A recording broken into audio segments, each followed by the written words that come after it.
सिंह राशि आपकी राशि के स्वामी सूर्य हैं। ये अग्नि तत्व की राशि है। सिंह राशि के जातक साहसी, निडर, रिजर्व नेचर के, अडिग नेचर के, मतलब इनको गुस्सा जितना तेज आता है उतनी जल्दी शांत हो जाता है। ऐसे होते हैं सिंह राशि के जातक। राधे राधे, मैं हूँ नीलू चौधरी। मेरे चैनल ग्रहों की माया में आपका स्वागत है। आज बात करेंगे कि कैसा रहेगा फरवरी का महीना सिंह राशि के जातकों के लिए। चलिए शुरू करते हैं फर्स्ट हाउस से।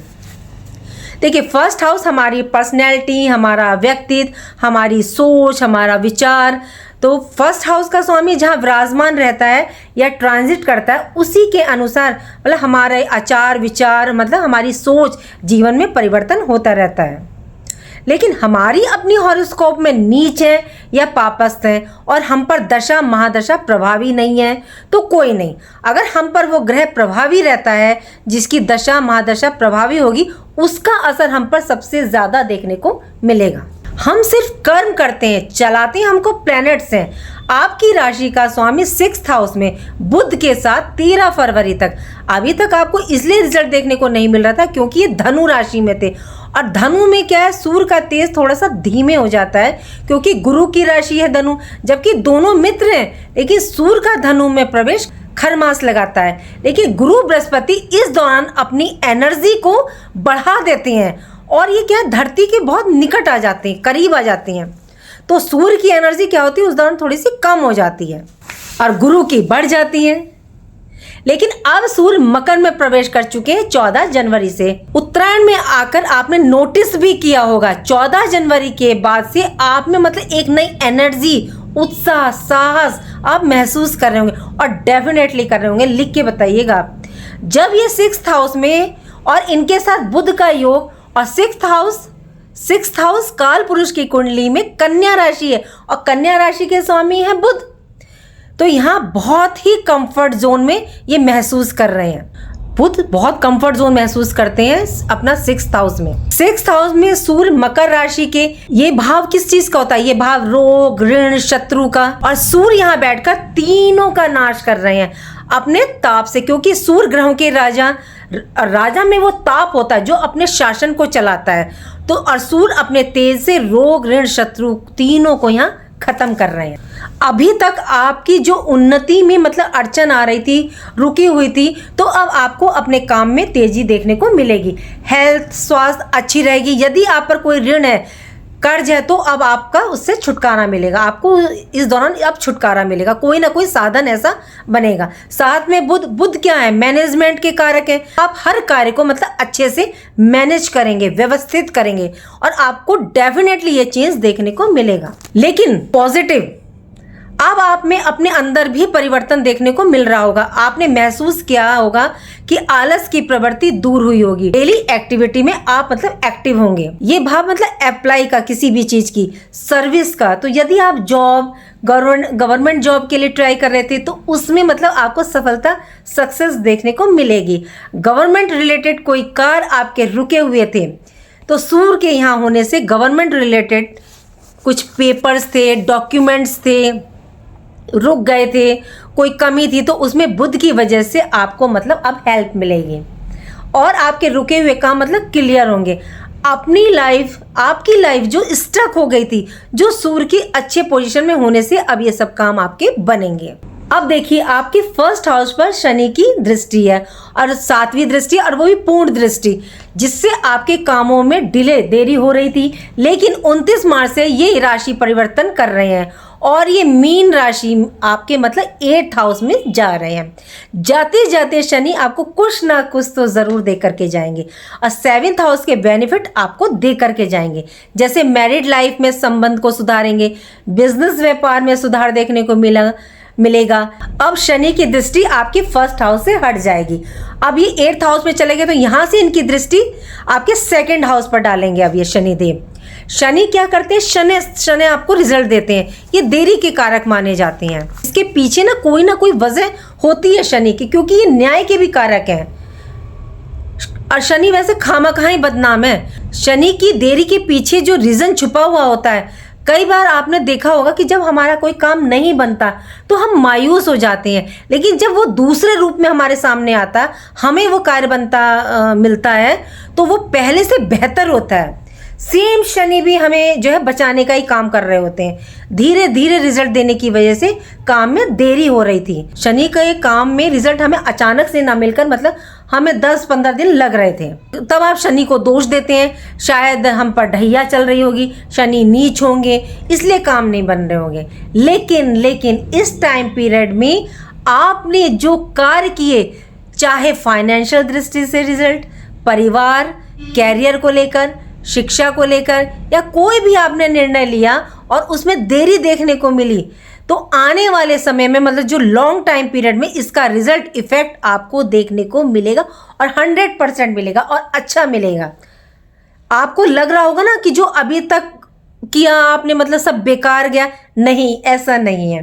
कोई भी कार्य समय मतलब व्यर्थ नहीं जाता, उसका रिजल्ट आपको मिलता ज़रूर है। बात करते हैं आपके सेकंड हाउस की। तो यहाँ पर केतु देव विराजमान है कन्या राशि में। तो यहाँ राहु और शुक्र की पूर्ण दृष्टि, और सेकंड हाउस में किस चीज़ का होता है, हमारे कुल, कुटुंब, वाणी, खान पान के शौक का, सेविंग का, धन संचय का। तो अब आपकी सेविंग होनी स्टार्ट हो जाएगी, जो काफ़ी टाइम से रुकी हुई थी, क्योंकि धन के आगमन की गति धीमी थी, लेकिन अब धन आएगा। क्यों? क्योंकि शुक्र की दृष्टि सेकंड हाउस पर, और शुक्र की दृष्टि संजीवनी का काम करती है, और शुक्र उच्च की है। और शुक्र किस चीज के कारक होते हैं? धन, वैभव, प्रेम, प्यार, सब परिवार में बढ़ेगा। फैमिली में कोई मिसअंडरस्टैंडिंग थी तो अब दूर होगी। देखिए, राहु की दृष्टि होने से कुछ घटनाएं अचानक से देखने को मिलेंगी। मंगल की चौथी दृष्टि है, तो इसमें क्या होगा, थोड़ा सा क्रोध की अधिकता आप देख सकते हैं। तो संभल कर चलिएगा, खान पान का ध्यान रखिएगा। पेट में इन्फेक्शन, पेन देखा जा सकता है। गुरु बृहस्पति की दृष्टि, मतलब दोनों गुरु की दृष्टि, तो इससे मांगलिक कार्य भी देखने को आपको मिल सकते हैं। कोई शुभ समाचार आपको सुनने को मिलेगा। कोई कार्य ऐसा था कि जो काफी टाइम से इंतजार कर रहे थे, तो वो सब इस टाइम पीरियड में आपको देखने को मिलेगा। वाणी में मधुरता देखने को मिलेगी, और परिवार में जो अनबन थी वो अब आपको समाप्त होती दिखेगी। बात करें आपके थर्ड हाउस, तीसरे घर की, तो तीसरे घर में तुला राशि, और इसके स्वामी कौन है? शुक्र, और ये उच्च होकर के आपके 8th हाउस में। और थर्ड हाउस आपके पराक्रम का, पुरुषार्थ का, कम्युनिकेशन का, और 8th हाउस हिडन, रहस्य, इंश्योरेंस, गुप्त ज्ञान, गुण विद्याओं का, ससुराल का।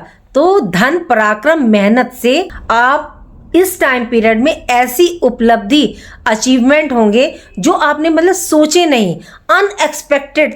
क्यों? क्योंकि 8th हाउस मतलब अचानक, अनएक्सपेक्टेड का, परिवर्तन का, लेकिन मिलेगा सब कर्म मेहनत से, क्योंकि थर्ड हाउस का स्वामी 8th हाउस में, लेकिन उच्च के हैं। तो शुक्र इस समय बलवान है, और डिग्री वाइज भी ये अच्छी हैं। तो अचानक से लाइफ में मतलब परिवर्तन, जॉब में, वर्क प्लेस पर, फैमिली में, या आप जॉब छोड़कर बिजनेस की तरफ जाएं।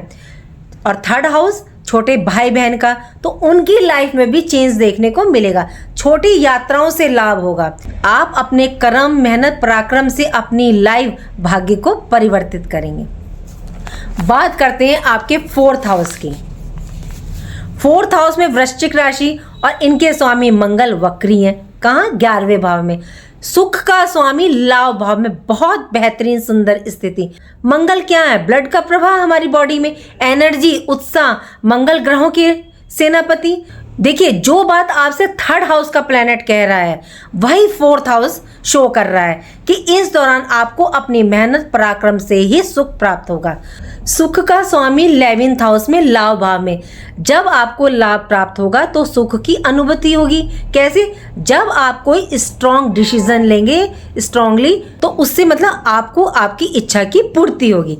राहु की दृष्टि, तो माँ के स्वास्थ्य का ध्यान रखिएगा। 4th हाउस माता, भूमि, भवन, वाहन, प्रॉपर्टी, और मंगल किस चीज के कारक होते हैं? भूमि के स्वामी है। तो आप मतलब कोई प्रॉपर्टी इस दौरान ले सकते हैं। बात करते हैं आपके 5th हाउस की।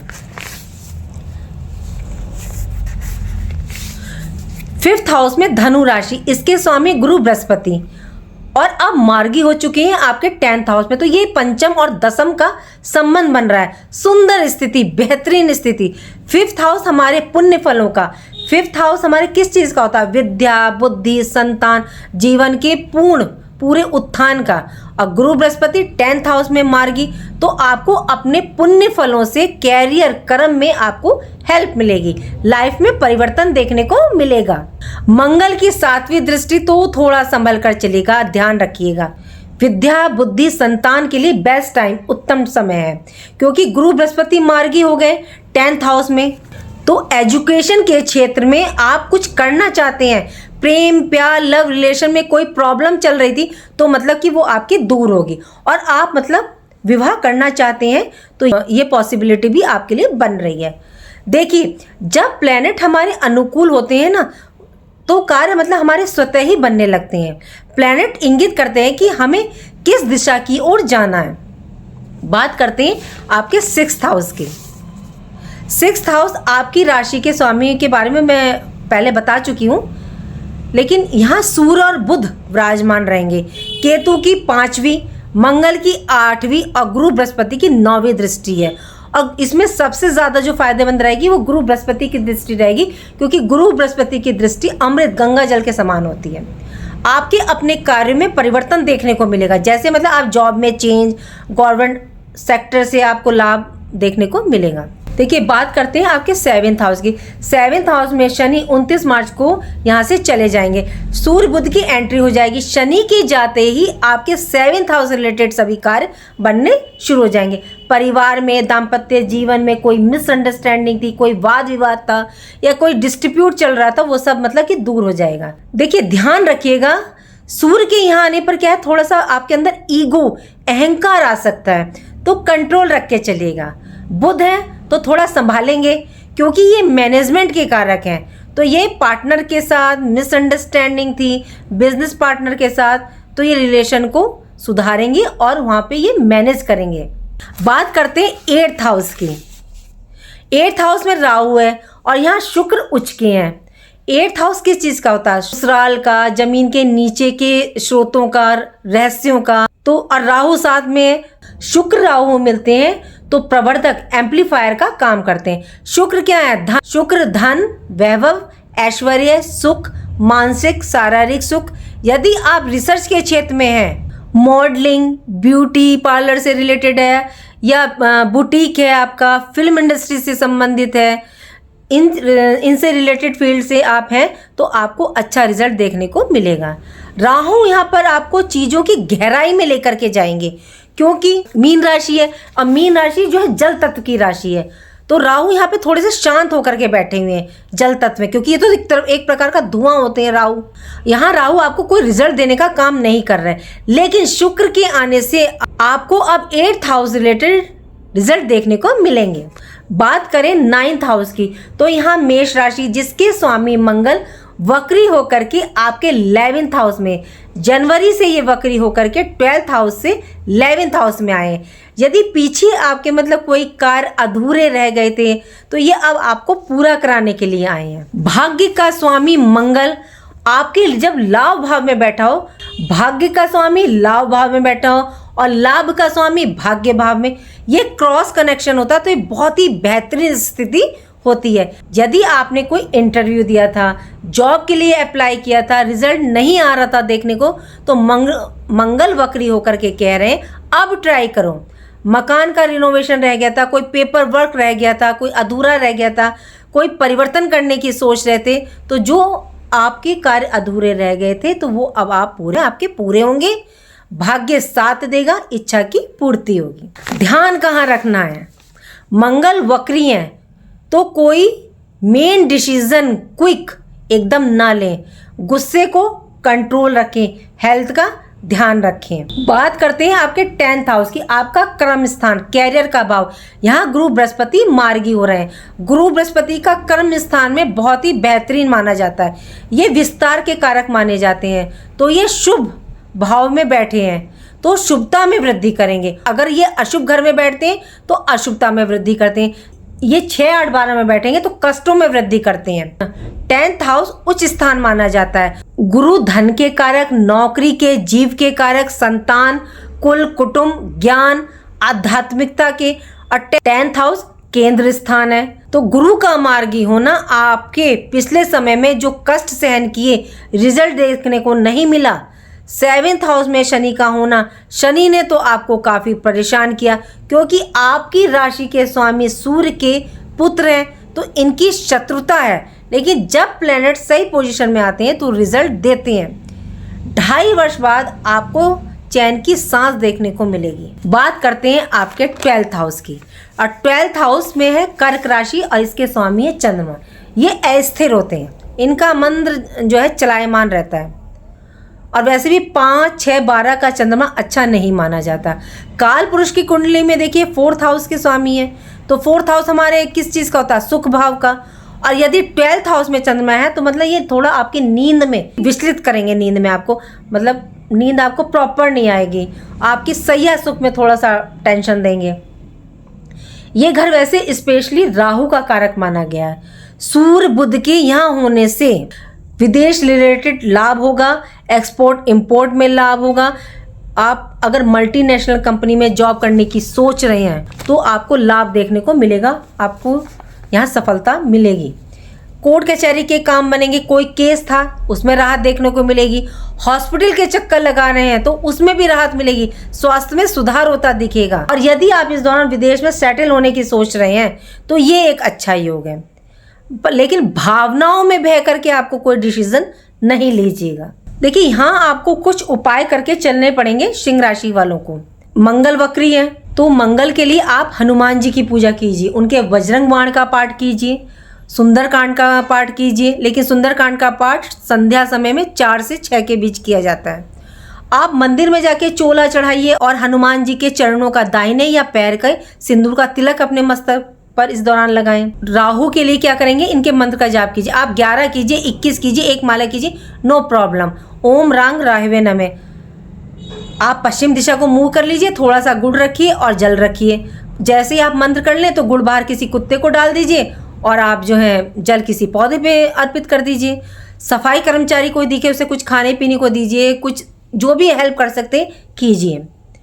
और सबसे बड़ी बात है चंद्रमा के लिए तो मैं कहूँगी कि अगर आप माता का सम्मान करते हैं, माता का पूरा ध्यान रखते हैं, तो काफ़ी अच्छे रिजल्ट देखने को आपको मिलेंगे। सिर्फ माता का अगर आप ख्याल रखते हैं तो सिर्फ चंद्रमा ही अच्छा नहीं होता, आपका शनि ग्रह भी अच्छा होता है। और वैसे मैं हमेशा कहती हूँ ना, शिव है तो हमारी समस्या का समाधान है।